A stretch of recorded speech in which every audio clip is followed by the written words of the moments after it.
जी, मैं संजीव देवंशी, राष्ट्रीय अध्यक्ष अखिल भारतीय देवंशी पटवा समाज। सर आज आप लोग मतलब जो यात्रा कर रहे हैं, क्या जरूरत पड़ी कि यात्रा करने की है? आज हम जो यात्रा कर रहे हैं इसकी ज़रूरत हमें 1 महीना पहले पड़ गई थी। जब 4 राज्यों में चुनाव शुरू हुआ तो हम लोग पूर्णतः आश्वस्त हो गए कि हमारी भाजपा सरकार 4 राज्यों में आ रही है। तो हम लोग 4 राज्यों की जीत के प्रचंड जीत के उपलक्ष्य में 4 दिन की यात्रा निकालने का तय किया हम लोगों ने। क्योंकि हमारा समाज अपने भाजपा से पूरी तरह जुड़ा हुआ है और कार्यकर्ता भी है, सेवा भी है और बिना किसी स्वार्थ के, क्योंकि सरकार ने कोई भागीदारी दी नहीं है आज तक अपने समाज के लिए। और इस माध्यम से हम चैनल के माध्यम से कहना चाहेंगे कि सरकार हमारे समाज के लोगों के लिए आर्थिक सहयोग करे, शासनिक और प्रशासनिक सहयोग में हमको स्थान दे, हमारे समाज का भी उतना ही ख्याल करे जितना अन्य समाज करते हैं। हमारे समाज से भी 2-3 सीटें कम से कम एमएलए एमपी के लिए सुनिश्चित करें। ये बहुत ज़रूरी है क्योंकि हमारा समाज का विकास नहीं हो पा रहा है। हमारा समाज, पटवा समाज, देवंशी समाज, यह एक हस्तकला का समझिए माला गोहने का, मोर सफा करने का काम करता है। दबा कुचला है, आर्थिक रूप से बहुत मजबूत नहीं है। इसमें हमारे प्रधानमंत्री नरेंद्र मोदी से, अपने योगी से विशेष रूप से विनम्र आग्रह है कि अपने समाज के लिए भी कुछ सोचें, अवश्य सोचें। यह 4 दिवसीय यात्रा उसी लिए निकाली जा रही है और हमारे समाज के जो लोग दूर छिटके हुए लोग हैं, जो एकत्रित नहीं हो पा रहे हैं, हम उनको एकत्रित भी करना चाह रहे हैं। हम चाहते हैं वो लोग जागें, अपने समाज को आगे लाएं, पढ़ाई में आगे बढ़ें, स्पोर्ट में आगे बढ़ें और किसी भी तरह की एक्टिविटीज़ करें ताकि जनता के साथ ध्यान सरकार का भी आकर्षित हो और उनको भी कुछ मान्यता दी। समाज को भागीदारी नहीं देंगे तब क्या करेंगे? हमारा अपना काम हम कर रहे हैं, उनका अपना काम वो करेंगे। ऐसा कोई विरोध नहीं कर रहे हैं, ये नहीं होगा तो ये नहीं, ये करेंगे हम, ऐसा कोई विरोध नहीं है।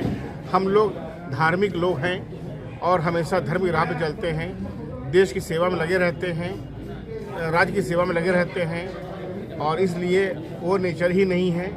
हम अपने सरकार के साथ हैं, सरकार से निवेदन करते हैं कि वो हमारा ख्याल करें और हमारे समाज के लोग आगे बढ़ चढ़ के राजनीति में हिस्सा लें, शासन प्रशासन में जरूर हिस्सा लें।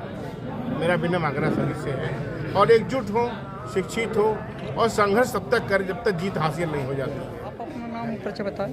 जी, मेरा नाम आकाश पटवा, मैं अखिल भारतीय देवंशी पटवा समाज रजिस्टर्ड का राष्ट्रीय महामंत्री हूँ। ये यात्रा किस उद्देश्य से लेकर निकली है?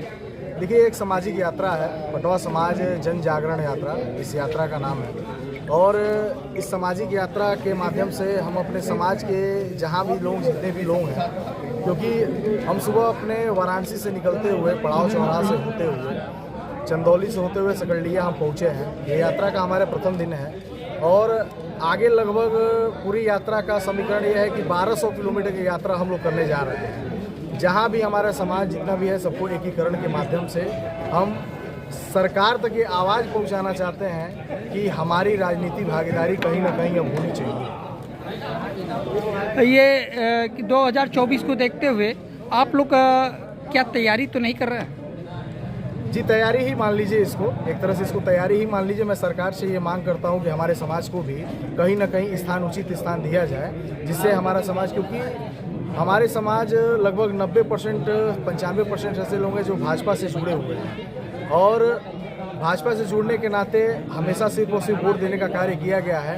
उससे कभी किसी प्रकार का कोई राजनीतिक लाभ हम लोग को नहीं मिल पाया है। अब राजनीतिक लाभ के लिए ही हम लोग जन जागरण यात्रा के माध्यम से सरकार तक अपनी पूरी बात पहुंचाना चाहते हैं। मैं आरके सिंह देवंशी पटवा समाज के प्रधान संरक्षक के रूप में हूँ और मेरा कार्य ये है कि भाई अपने पूरे समाज के, देवंशी समाज हो, पटवा समाज हो या अन्य जाति उनमें जुड़े हुए हैं, उनका उत्थान के लिए, उनके विकास के लिए और उनको शिक्षित करने के लिए। अब एक हमारा अनुरोध है, जो बुजुर्ग लोग हो जाते हैं, जब माँ बाप को लोग छोड़ देते हैं, उनकी प्रताड़ना न हो, ये भी हम सरकार से मांग करते हैं कि एक ऐसा कानून बने जिससे बुजुर्गों को निकलना न पड़े। बहुत से बुजुर्ग जो है आश्रम में पड़े हुए हैं और वो अपने घर में भी होता है।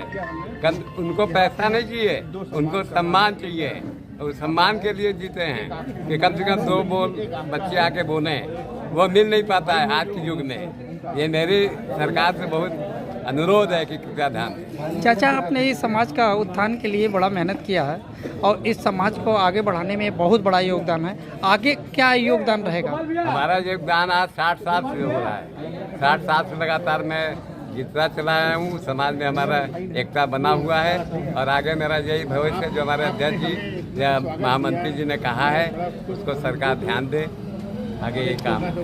धन्यवाद जी। नमस्कार, मेरा नाम मातब देवंशी पटवा है और ये जन जागरण रथ यात्रा का एक हमारा संदेश ये है कि शिक्षित समाज ही एक सशक्त और मजबूत राष्ट्र का निर्माण करता है।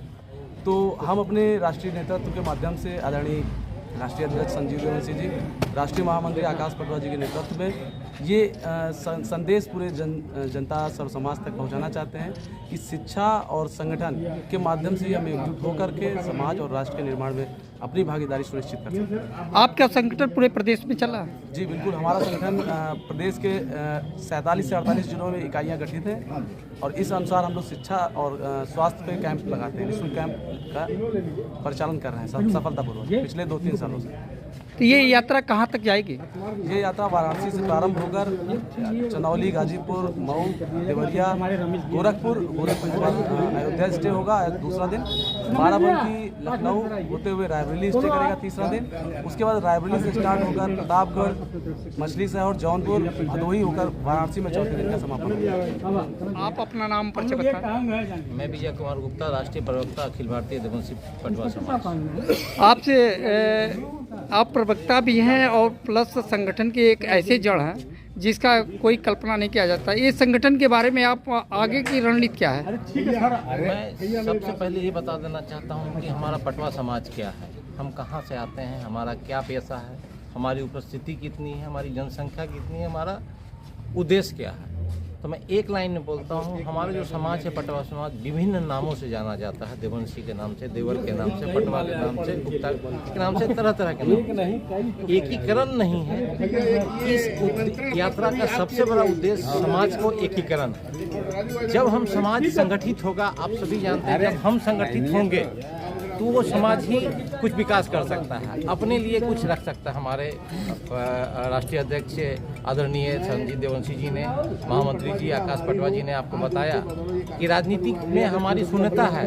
ये बात बिल्कुल सत्य है कि हम राजनीति में शून्य हैं, लेकिन ऐसा भी शून्यता नहीं है। हमारे बहुत सारे सभासद हुए हैं कि इस प्रदेश में, उत्तर प्रदेश में हुए हैं, बिहार में भी हुए हैं, सभासद हुए हैं, लेकिन हमारी अभी धमक विधानसभा, लोकसभा में नहीं हुई। मैं ये तो नहीं कहता हूँ किसी राजनीतिक पार्टी को कि हमारा तो पूरी तरह से तन्मयता है, साथ भी है, हम बीजेपी के साथ भी हैं, लेकिन जब तक मैं अपनी शक्ति नहीं बताऊंगा, अपनी संख्या नहीं बताऊंगा, तब तक कोई भी राजनीतिक दल मुझे न्योता नहीं देगा। तो भैया, अगर कुछ मांगने के लिए कुछ न कुछ दिखाना पड़ेगा। तो आप भी जानते हैं, जो दिखता है वही बिकता है। तो आप, ये यात्रा हमारी सबसे बड़ा उद्देश्य है समाज को, बिखरे हुए समाज को, बिखरे समाज को एकीकरण के लिए काम कर रहे हैं। और दूसरा बात है कि हमारे समाज में शिक्षा का भी बड़ा अभाव है। शिक्षित समाज ही समाज का विकास कर सकता है। धन्यवाद।